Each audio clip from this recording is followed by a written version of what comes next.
Alright, today's lesson is going to be over partial fraction decomposition, okay?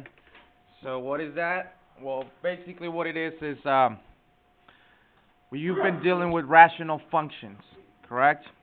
So for example, let's say I give you two rational functions or two rational expressions that look like this. 3 over x plus 4 plus 2 over x minus 3. What would you do first?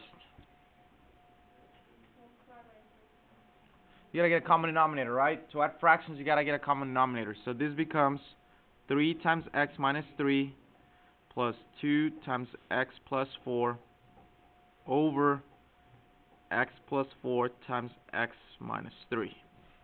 Okay? Then we're gonna simplify, and this becomes 3x minus 9 plus 2x plus 8 over x plus 4, x minus 3.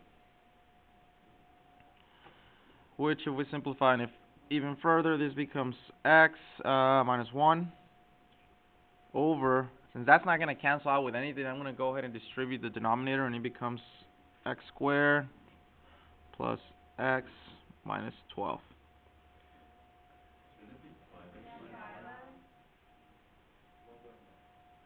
Oh yeah, oh excuse me, 5x.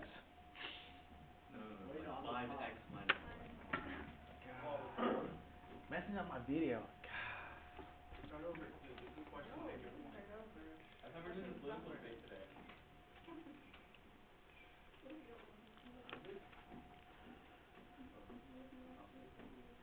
Five x minus 1 over x squared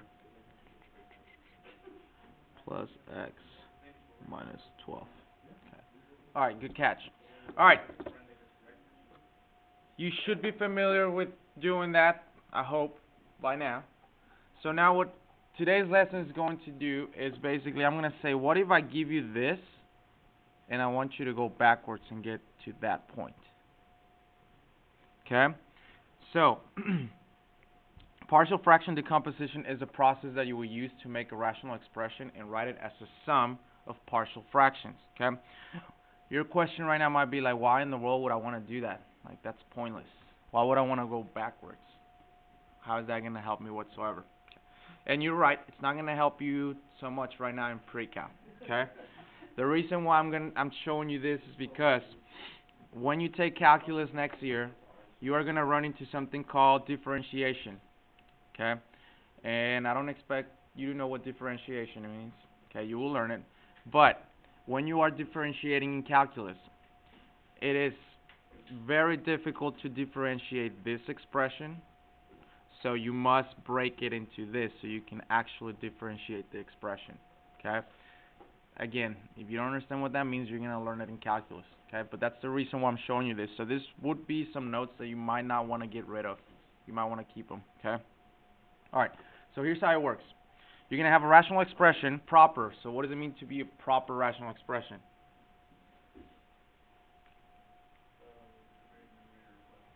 Good. The degree of the numerator is going to be less than the degree of the denominator. If it's improper, you must divide the numerator by the denominator to obtain a mixed expression, which means you're going to have, remember with fractions you would have like a real number and then the fraction, and a proper fraction is going to be something similar to that. Okay? Alright, so here's what you're going to do. First step is you're going to factor the denominator. And two things can happen. You can either get linear factors, which means that the degree is going to be, the highest degree is going to be 1. Okay?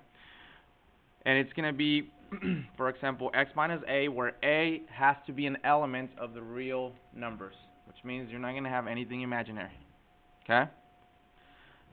Or you could get the second scenario, which is you can get irreducible quadratic factors. Okay? Such as ax squared plus bx plus c, where a cannot be 0, otherwise you won't have a quadratic. Correct? Okay. Then you're going to apply one of the following cases. Okay? If the denominator has only non-repeated linear factors. So what I mean by that, okay? When you break it up, when you when you factor out the denominator, you're going to get distinct, which means different, unique. linear factors. They're all going to be different. Okay? You're going to break it up into a sum of fractions where each one of those factors is going to be a denominator. And you're going to have some constant on top. Okay? Where all those numbers have to be real.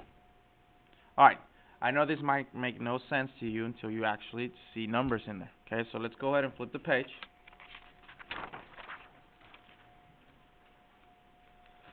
So you have the following expression. The first thing you need to do is to make sure that you have what type of expression? It is a fraction, but a certain type of fraction. Proper. Is this a proper expression?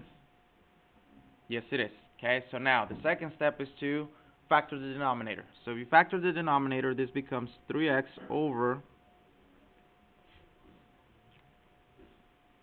x plus 2 times x minus 1. Okay? As you notice, you have two linear factors, and they are distinct. They are different. Okay? So what you're going to do is you're going to rewrite it as a sum of two fractions, where each one of those linear factors is going to be one of your denominators. So this one's going to be x plus 2, and let's make this one x minus 1. Okay? Now, what you're going to put in the numerator, you don't know. There's going to be a constant, but you don't know what the constant is. So what I recommend, I mean, you can use any variable, but I typically just like to use a and b. Okay, so I'm just going to call it a, b, and if you have more fractions, then you can use c, d, etc. Okay? Now, your job here is to figure out what a and b will have to be to make this work. Okay? So, any ideas how I could achieve such thing? What should I do? What do you think? Okay. So, for the moment, I agree. Pretend I gave you that problem to begin with. In order for you to add fractions, you need to get a common denominator. Do you guys agree? So if I get a common denominator, this becomes a times x minus 1 plus b times x plus 2 all over x plus 2 times x minus 1. You with me? Now I'm going to continue to write the statement to the left-hand side, because that's where I'm trying to go. That's what this expression needs to equal to, correct? Now, let me ask you something. At this moment, you have the denominators equal to each other, correct? So the only thing that you need to achieve is getting the numerators being equal to each other in order to solve this problem. So for the moment, we're going to get rid of the denominator for the moment, okay? And we're just going to be working on the numerator. So I'm left with 3x equals, and I'm going to go ahead and distribute that a. This becomes ax minus a plus bx plus 2. Okay? Alright. What you want to do next, yes, plus b, 2b. Sorry. Alright. From here, what you want to do is you actually want to rewrite the statement in order from highest degree to constants. So what I'm going to do is I'm going to say 3x equals ax plus bx minus a plus 2b. Now, the reason why I'm doing that is because it makes this step easier. Okay? I'm going to group these two things together. What do they have in common? I'm going to factor out an x. So this becomes x times a plus b minus a plus 2b, and that's going to equal to 3x. But I'm going to get a little creative. I want you to not only write 3x, I want you to write 3x plus 0. Have I changed anything to it? No. Here's the reason why I'm doing this. So think about this. When you're looking for these values, a and b, they're going to have to add up to equal what? It has to equal 3 because you're trying to get 3x. So these values right here need to equal 3x. However, those same values have to get you 0. Okay? So how are we going to find this? Well, there's several ways you can approach this. If you're comfortable with matrices, you can do a matrix. If you're not comfortable with matrices, then you can do a system of linear equations. Okay? For example, you know that A plus B have to equal 3, correct? And you know that negative A plus 2B have to equal to 0. Now, to solve a system of linear equations, there's multiple ways to do it. Okay, you could solve, for example, here for one of the variables and then plug it in the other one, and you can go in that direction. However, there's another way that I can do this. Does anyone know what I can do here?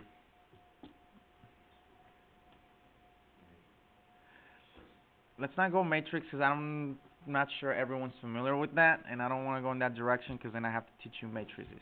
So let's keep it here. Okay. How about, what if I add the two expressions? Okay. What's A plus negative A? They cancel out. What's B plus 2B? Well, it becomes 3B. And 3 plus 0 becomes 3. What you have done now is you now have only one unknown. So now you know that B has to be 1.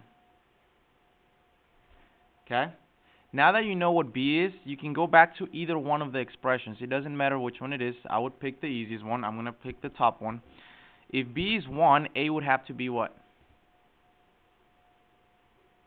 A plus 1 equals 3.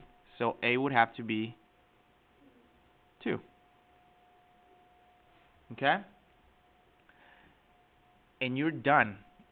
All you got to do now is, remember how you started all the way up here where A and B over those? You're going to plug in the values that you found there. So your response will be 2 over x plus 2 plus 1 over x minus 1. Okay?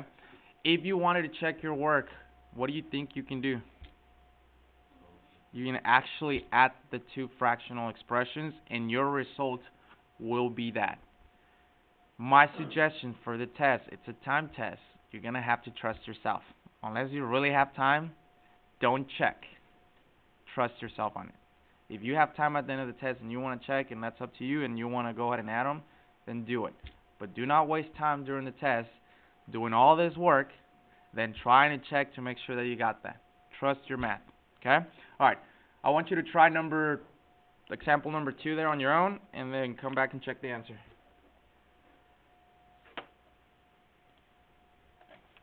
Alright, go ahead and check your answer. Pause the video as needed.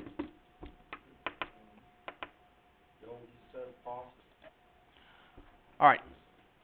Case number 2 is when you have repeated linear factors.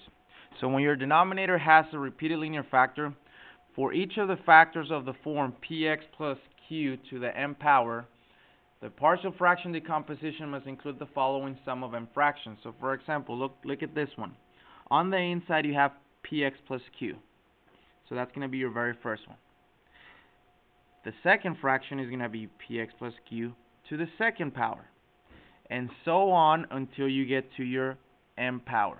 So if you had 7th, you're going to have the same thing, first, second, third, fourth, fifth, sixth, 7th power. So you're going to have what? 7 fractions. Okay? So here's how it works. So look at the very first one. Make sure that you have a proper expression, which you do. So then you're going to factor out the denominator. 5x squared plus 20x plus 6 over. Well, you're going to notice that they all have in common an x. So this becomes x times x squared plus 2x plus 1. Which should further simplify to be x times x plus 1 times x plus 1. You're going to notice now that this is being repeated. Okay? So when you write your partial fractions, it's going to become 5x squared plus 20x plus 6 over x plus 1 squared equals to a over x, because that's one of your factors, you guys agree? Plus b over x plus 1, which is what's on the inside, plus c over x plus 1 squared. And you're going to stop there because that was your highest degree. Okay? Now, from there, you need to get a common denominator, just like the previous problems. So your common denominator is going to be x times x plus 1 squared.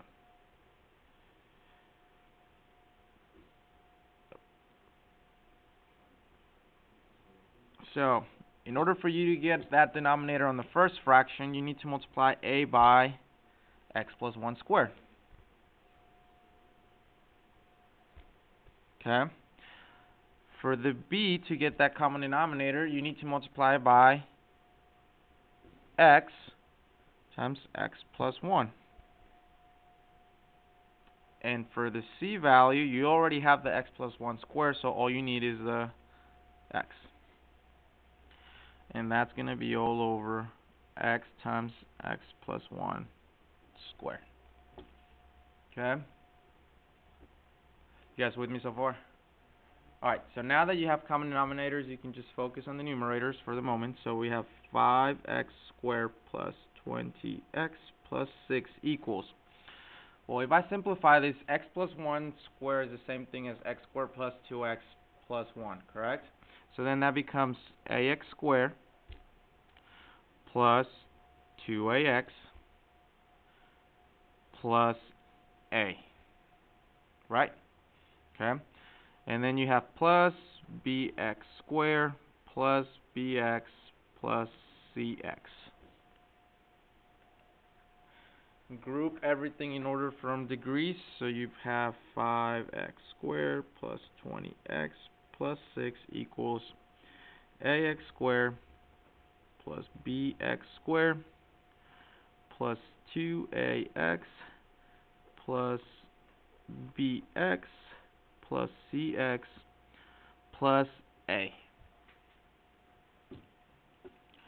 Rewrite the statement as x squared times a plus b plus x times 2a plus b plus c plus a. So this time you're going to have three linear equations. You're going to have a plus b equals 5. That was horrible. You're going to have this entire thing here equal 20. So 2a plus b plus c equals to 20. And lastly, you have this lonely a equaling 6.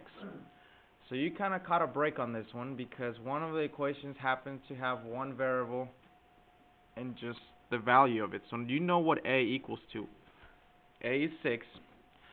So now that you know that a is 6, you can go into the other ones, and if you plug in 6 plus b equals to 5, then you will get that b is -1.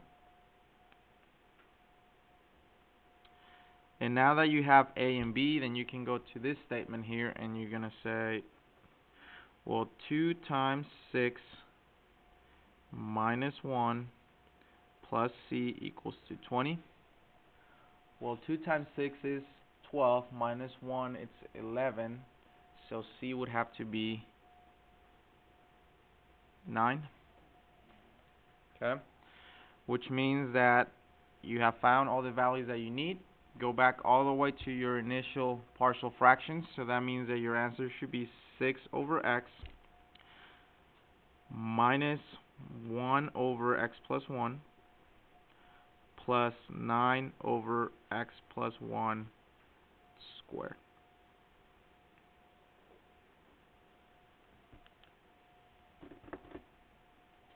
Questions on this one? We're good? Alright, so then On the back of it, there's one problem for you to practice, and then the homework is at the bottom of the page. So go ahead and pause the video, try the problem, and then come back and check your answer. Alright, so here's the answer.